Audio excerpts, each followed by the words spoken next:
Naku mga kababayan, hala, naku Sir Kenry, naku totoo nga pala ata yung sinasabi na pabalik-balik sa Hong Kong itong si Diggs at ang kanyang mga anak. Naku, meron ngang isang friend ko mga kababayan na actually may kaibigan kasi ako. Ah, Nagkuwento siya, actually matagal ko na siyang kakilala, pero dati kasi siyang DDS, Ngayon mga kababayan, sabi niya sa akin, "Alam mo ba Kent, 'yan si Baste, lagi 'yan dito sa gay bar sa Hong Kong." Uy, ito, mga kababayan, lagi daw 'yan si Baste sa gay bar sa Hong Kong, 'no, kasama si Franco Mabanta. Ito totoo 'yan mga kababayan. Naku, patay ka diya. Lagi daw niyang kasi actually mga kababayan, ito siya ay nagtrabaho siya malapit sa gay bar sa Hong Kong. Ngayon mga kababayan, ito, sige umpisahan natin, Ito po siya. Wait lang, Baste mga kababayan, gay bar,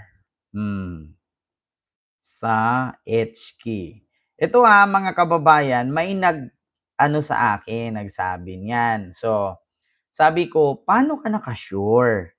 Ito, mga kababayan. Sabi ko, "Paano ka nakasiguro na si Baste ay minsan mo nang nakita?" Pero actually twice, 2 times daw niyang napanood si Baste, mga kababayan, sa gay bar sa Hong Kong. Sinabi sa akin ng friend ko 'yan. Ngayon ako naman, so hindi ako naniniwala kasi sabi ko nga, para baka hindi totoo 'yan, sabi kong gano'n. So wait lang, mga kababayan, wait lang. I-ano ko lang 'to, wait lang.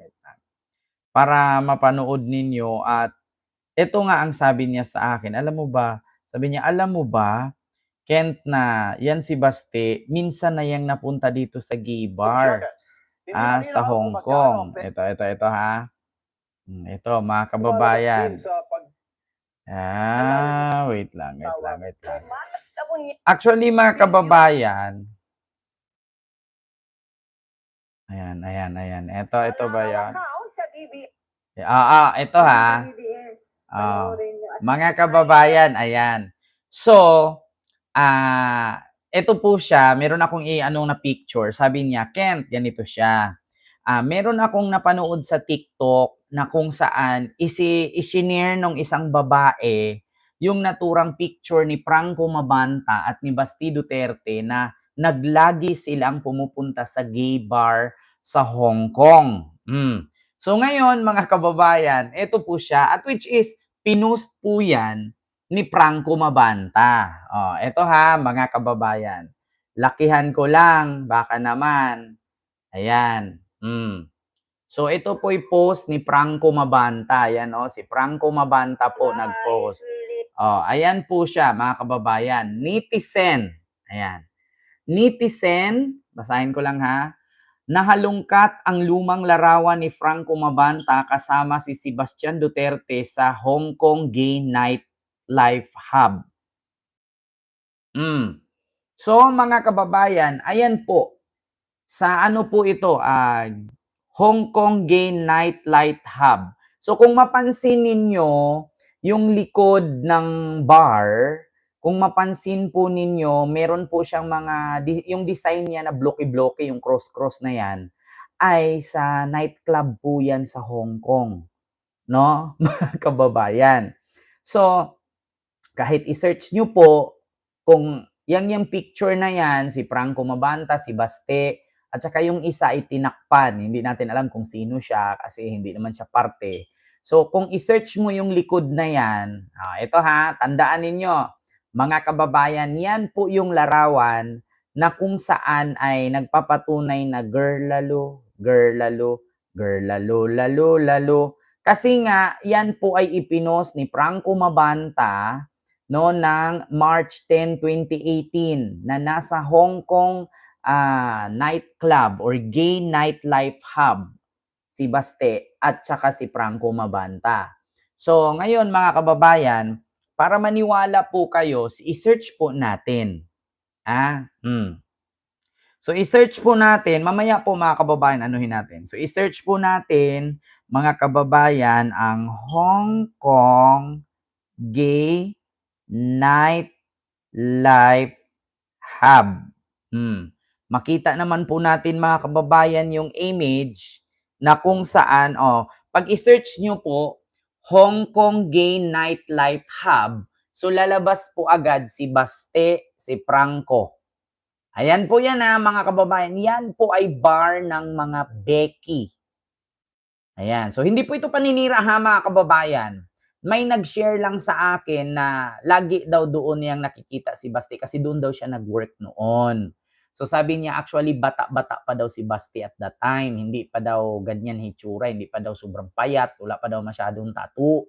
So, pag i-search mo po ang Hong Kong Gay Nightlife Hub, lalabas po talaga, ayan Hong Kong Gay Nightlife Hub, lalabas po si Baste at si Franco Mabanta. So, klarong-klaro po yan mga kababayan. Ayan. So, lahat po yan, lalabas po talaga siya kahit saan dyan. Hong Kong Gay Nightlife Hub, lalabas si Baste. Ayan, pangalawang picture. Ayan, si Franco, si Baste. Ayan, lalabas po si Franco, si Baste. So, tama nga ang sabi ni ni Madriaga, mga kababayan, na kaya daw ayaw ni Digong kay Baste at kay ayan pa, pangatlo, lumabas na naman. Kay Pulong kasi daw, mga kababayan, ay bading at baliw. So ito po mga kababayan, matagpuan po ang itong Hong Kong Gay Nightlife Hub ay sa mga kababayan, sa Central po ito sa sentro po ng Hong Kong, sa may 1997 Street, Ulan. Ulan Street.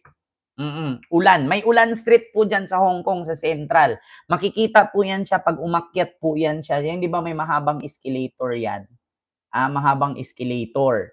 So, naku, mga kababayan, ayaw ko na sanang i-topic to eh. Pero marami po to mga kababayan. Ayan, ito pa Ito, nakapunta na rin dyan ng isang kaibigan ko.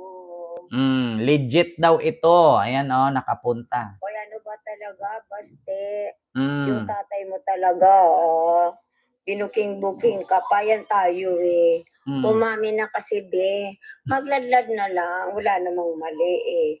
O siya, officially, tawagin ka namin Barbelat. Bye! Ay, halaga, is legit ito. Nakapunta na rin dyan ng isang kaibigan ko. O ano ba talaga, Baste? Yung tatay mo talaga, binuking-buking ka pa, yan tayo eh. Umami na kasi be, magladlad na lang, wala namang mali eh. O siya, officially, tawagin ka namin Barbelat. Bye! So yan po yan mga kababayan. Actually, naglalakad din po kasi ako dyan. Napuntahan ko na din po yan.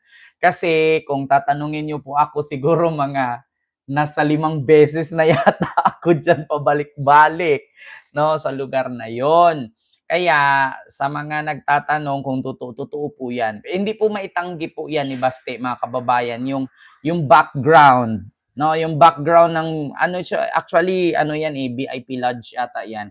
Pero hindi naman siya totally kasi nga doon sa Hong Kong wala namang VIP doon eh. Lahat patas doon kasi lahat ng tao doon may ganun. Hanggat may upuan ka, hala dyan ka. So klarong-klaro mga kababayan. Wala namang masama kung pupunta siya diyan kasi may pera siya eh. 'Di ba? Pero kaya nga doon siya eh. Para hindi malaman. Kasi kung dito siya, malalaman kasi siya sa Philippines. Kaya doon siya. Ang problema kasi, mga kababayan, ang katangahan kasi, sa Lan Kwai Fong. Sa Lan Kwai Fong po yan, mga kababayan, sa Hong Kong, yan po ay gay nightlife hub. no, sa Lan Kwai Fong. Sa mga hindi nakakaalam, sa Lan Kwai Fong ang tawag po ng lugar na yan. No? So alam ko talaga mismo mga kababayan, Diyos ko, na amoy ko eh. 'Di ba? So ngayon, proceed tayo sa mga kababayan, sa pangalawang natin, no, sa pangalawang pag-uusapan siguro, mga kababayan, kasi nga nai-share ko lang, no, nai-share ko lang. Wala namang masama. Ang masama doon ay kung itanggi pa. Ikaw tanungin ko kayo kung talagang, kung talagang totoo ka, kung street ka talaga, balak ka bang pumasok diyan? Oh, kung street ka, may balak kang pumasok diyan, either magpa-book ka or gaganon ka or magpapaganon ka, may purpose, wala namang problema kung street pumasok diyan. Pero sa totoo lang mga kababayan, wala po yatang street na pumasok diyan, masasagwaan. LGBTQ bar yan, eh. Anong gagawin mo dun sa loob? Magpaganon ka, gaganon ka, or magpa-book ka. 'Di ba? Oh, so bakit gano'n? Kung street ka dapat doon ka sa mga babae, kung diyan ka ibig sabihin beki ka, confirm,